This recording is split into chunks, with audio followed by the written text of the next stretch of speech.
Olá, irmãos! Olá! Graça e paz a todos, né? Mais uma vez estamos fazendo nosso devocional hoje e continuando a nossa série sobre pecados que aceitamos. Hoje é o nosso episódio 3 e nós vamos falar sobre a gula. Então nós vamos estudar o que é a gula e se realmente é pecado, porque muitas vezes nós não consideramos que a gula é pecado. Ah, irmã, eu como até passar mal. Tem dia que eu como até ficar enjoada, né? Então nós vamos ver que isso não é normal e não é o ideal que Deus criou para nossas vidas. E se tem uma coisa que eu tô lembrando agora, que o cristão é bom, É em comer. é em comer. Às vezes a gente brinca, o crente não bebe, mas ele come, que é uma beleza. É verdade. Então vamos ver até quando isso é só suprir uma necessidade física e quando vira um prazer onde a gente se rende. Amém. Então, mas antes da gente começar a falar propriamente do pecado da gula, eu queria contar a história de um rei, né? Um rei que viveu lá no século XIV e esse rei se chamava o Rei Reinald III. O Rei Reinald, ele também tinha um apelido que se chamava O Crassus. O Crassus, que na verdade significa gordura, né? Então ele era o rei gordura. Mas por que ele tinha esse nome? Então eu vou explicar a história. Certa vez no seu palácio, ele estava no seu palácio, a andar e por aí, e o seu irmão aplicou um golpe de estado, onde o seu irmão foi lá, pegou o rei Reinald, prendeu no castelo, tá certo? E começou a governar. Só que o seu irmão não matou o rei, ele apenas o prendeu. Só que a sua prisão era uma prisão diferenciada. Sabe por quê? Porque ele deixou um pequeno espaço para o rei passar. Só que esse rei, irmãos, ele era muito grande, né? Ele tinha proporções muito grandes e ele não conseguia passar por aquele espaço. Pela porta. Exatamente, por aquela porta, por aquela fresta. Onde seu irmão disse assim: olha, rei, você está livre, mas para você ser livre, você tem que passar por essa porta. E por incrível que pareça, irmãos, esse rei permaneceu preso nesse quarto por 10 anos. E um detalhe é que todos os dias levavam banquetes para ele comer. E ele não conseguia se controlar, ele preferia se render ao desejo dele de comer do que emagrecer e conseguir ser livre e voltar ao trono. Exatamente. Então ele passou por 10 anos preso, não preso à parede, mas preso à comida, né? Ele só foi liberto quando derrubaram o irmão dele do poder e ele conseguiu restituir o seu trono. Mas ele não saiu por vontade própria, ele não saiu porque emagreceu. E passou 10 anos. Né? Passou 10 anos preso, né? Então assim, a gula está relacionada a um desejo, irmãos, que nunca passa, né? Então o tempo todo a gente quer comer, o tempo todo a gente quer mastigar alguma coisa, né? E sabe o que é um desejo que nunca passa? É um pecado. Provérbios 27:20 vai falar assim: como o inferno e a perdição nunca se fartam, assim os olhos do homem nunca se satisfazem. Então, a gula em si, ele é um pecado que nunca se farta, né? Todo tempo a pessoa quer comer, todo tempo a pessoa quer comer diversas coisas diferentes, e isso é errado. E às vezes, eu não sei se você aí já viu, mas com certeza o Lucas já escutou alguém dizendo assim: o segredo de comer muita pizza é não tomar refrigerante. Então a pessoa tem um desejo tão grande de ver quantidade de comida que a gente não mastiga o suficiente, às vezes tem até problema de digestão por conta disso. Não sabe, né, até alguns casos de irmãs que conversam com a gente, tem um bolo, não sabe comer uma fatia. Tem que comer muito, porque a questão não é o alimento, mas é a quantidade que se come que a pessoa acha que vai satisfazer. E não satisfaz, porque quando ela termina, se tivesse mais, ela comeria mais. Exatamente. Então também, isso é só um reflexo daquilo, né, do primeiro pecado, né, de quando o pecado entrou no mundo, de Adão e Eva. Porque além de ter sido um pecado de soberba, de ego, também foi um pecado pela boca. É exatamente isso, né? Muita gente acredita que o primeiro pecado foi o do orgulho, né? Só que na verdade não foi. Foi o pecado da gula, Foi, né? porque os olhos deles brilharam e se atraíram pelaquilo, né? Antes dela saber que poderia ser igual a Deus, né? Imaginar isso, ela antes se atraiu pelo olhar daquele fruto ser bonito. Então, apesar de ter muitos frutos para se comer, que também eram agradáveis, ela queria o único que ela não podia. E quantas vezes a gente não faz isso, irmãos, conosco? Ah, eu posso comer salada, eu posso comer frutas, eu posso comer cereal, mas não, eu quero comer a pizza, eu quero comer o hot dog, Eu né? quero comer um hambúrguer, quanto mais gordura, melhor. A gente vê uma propaganda, se tiver muito queijo derretendo, então nossos olhos, eles são atraídos não por aquilo que nos faz bem fisicamente, mas muito pelo contrário. Às vezes as pessoas dizem assim, o proibido é mais gostoso, então aquilo que é errado é melhor. Parece que tudo aquilo que a gente não pode fazer, a gente faz com mais prazer e mais alegria. Então, às vezes, o segredo, né? Aliás, o nosso desejo não é pelo sabor propriamente dito que aquilo nos proporciona, mas é por fazer aquilo que nós sabemos que não pode com excesso. Por isso que muitas vezes isso gera consequências nas nossas vidas e às vezes a gente passa 20 anos da nossa vida comendo besteira, oferecemos açúcar para os nossos filhos e muitos alimentos que nós não deveríamos, como refrigerante, nós oferecemos para os nossos filhos, dando um doce veneno para eles.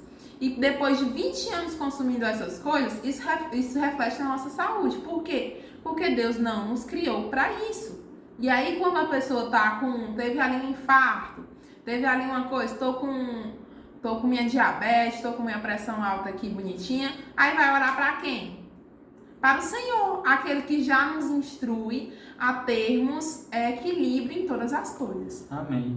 E a Bíblia realmente fala, irmãos, que a comida ela foi feita para o nosso prazer, né? Mas a Bíblia também nos recomenda que tudo, e na verdade, até um dizer também, né? Que tudo que é demais é veneno, né? O pessoal fala em relação à quantidade, que um é bom, 2 tá bom, 3 é demais. Não, um é pouco, 2 é bom, 3 é demais. O pessoal brinca com isso, né? 1 é pouco, 2 é bom, 3 é demais, né? Mas a Bíblia fala que a comida é algo bom, mas que a gente tem que ter ordem da essência, né? Lá em Eclesiastes 8:15, né? O nosso Salomão, né? Já em sua velhice, ele escreveu esse texto que fala sobre a gula. Por isso, recomendo que se desfrute a vida, porque debaixo do sol não há nada melhor para o homem do que comer, beber e alegrar-se. Sejam esses os seus companheiros do seu duro trabalho durante todos os dias da vida que o Senhor lhe der debaixo do sol. Amém. Então Deus realmente quer que nós comamos e comamos bem, mas que nós não façamos isso um objeto de adoração, porque o maior pecado da gula não é quando a gente come, porque Deus quer que nós nos comemos, alegremos com o fruto do nosso trabalho, com a nossa comida, mas Ele não quer que ela seja um objeto de adoração. Eu já vi muitas pessoas que adoram a comida, que colocam a comida em primeiro lugar na sua vida, né? Até mesmo acima de Deus e acima de qualquer coisa, né? Acha que se faltar um prato de comida, oh meu Deus, o mundo vai acabar, mas não é. A provisão vem de Deus, irmãos. A provisão vem de Deus, né? E alimento, ele é tão importante, para vocês terem ideia, que o que nós colocamos na nossa boca é tão importante, porque é o alimento que nos sustém, é o alimento que nos sustenta, né? E eu acredito que ele é tão importante que uma das formas de nós nos separarmos do pecado, de nós vivermos uma vida para Deus, uma das formas que Jesus ensina é o jejum, não é verdade? E assim, para vocês terem ideia de como o pecado da gula ele está enraizado, porque quem comete a gula jamais quer fazer um jejum, né? E o jejum, além de nos trazer para mais perto de Deus, também ajuda-nos a emagrecer. Se manter saudáveis. Então, se nós não conseguimos ser fiéis, nem nas pequenas coisas, que é, por exemplo, fazer um jejum ali de algumas horas, nos consagrarmos. Como é que a gente vai ser fiel com o dízimo, por exemplo? Ou então com o nosso tempo, com os nossos dons? Como é que nós vamos ser fiéis com coisas grandes se nós não somos fiéis com coisas tão simples? Porque a comida, passar mal, a não ser em casos de doenças, mas passar mal por ficar sem uma refeição, ficar, meu Deus do céu, eu vou morrer, estou me sentindo fraca, isso não é normal. Né? Às vezes a gente acha que é normal esse desejo impulsivo, mas não é, e é pecado. Então, né, que o Senhor ele esteja trabalhando na gente, na gula também, assim como na fofoca, em todas as coisas que a gente colocar nesses devocionais, que o Senhor possa trabalhar nos nossos corações e que a gente possa ser transformados. Amém. Então, só para concluir, né, irmãos? Como a gente está continuando essa é uma série sobre pecados que aceitamos e, infelizmente, dentro de nossas igrejas, muitas pessoas cometem esse pecado. Você sabe, você conhece. Pessoas que comem além da conta, que não têm necessidade. O recomendado é você comer até ficar farto. Não precisa passar disso, não precisa ficar mal por comer em excesso. Amém? Então que a gente possa cumprir a palavra de Deus e o plano de Deus na nossa vida, que nós nos alegremos e fiquemos felizes com a nossa comida e com a nossa bebida, como diz lá em Eclesiastes 8:15. Amém? Vamos cantar? Renova-me, Senhor Jesus. Já não quero ser igual.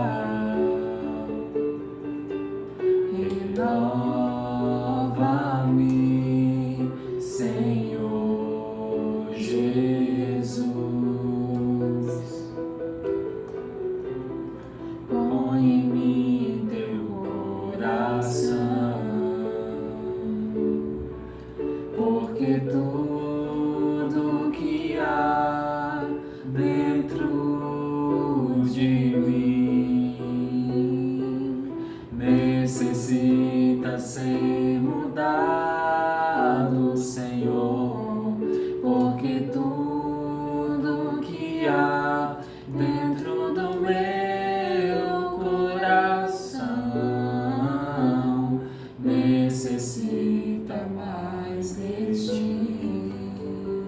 Senhor Deus, Pai querido e Pai amado, muito obrigado, Pai, por este momento de esclarecimento da Tua Palavra, que o Senhor Deus possa nos ajudar, que o Senhor Deus possa nos orientar a sabermos, ó Pai, que a gula é pecado, que nós possamos controlar a nossa boca, que nós possamos controlar aquilo que entra em nossa vida. Isso, Pai, seja uma metáfora não apenas para o alimento, mas para tudo aquilo que entra em nossa mente, em nosso coração. Que nós possamos, ó Pai, deixar apenas coisas boas entrar, para que o Senhor possa fazer morar em nós, a Tua Palavra faça morar em nós, e a gente possa proclamar o Teu Evangelho a toda criatura. Então, em nome de Jesus, ó Pai, abençoa mais uma vez todas as pessoas que estão assistindo esse vídeo, que em nome de Jesus abençoa as suas vidas, e abençoa, Pai, para que esse vídeo possa ajudá-los e ajudar também pessoas que elas conheçam, Pai. Então, muito obrigado por tudo, em nome de Jesus. Amém. Amém. Curtam e compartilhem. Tchau, tchau. Tchau.